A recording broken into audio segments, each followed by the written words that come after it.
বন্ধুরা, তোমরা সবাই কেমন আছো? আশা করছি খুব ভালো আছো। আমিও ভীষণ ভালো আছি। তো দেখো, আজকে আমার বোন এসছে আমাদের বাড়িতে। আমার জন্য কি কি নিয়ে এসছে মা পাঠিয়েছে গুছিয়ে, তোমাদের সাথে শেয়ার করি।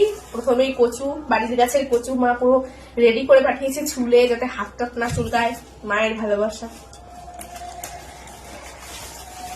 এটার মধ্যে খুব সম্ভবত পিঠে আছে। এই যে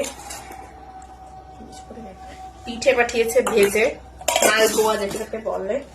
আর এটার মধ্যে শঙ্কর মাছ, তোমরা তো চেনোই, আমাদের শ্বশুর বাড়িতে খায় না বলে আমার খাওয়া হয় না, তো মা আমার জন্য রান্না করে পাঠিয়েছে।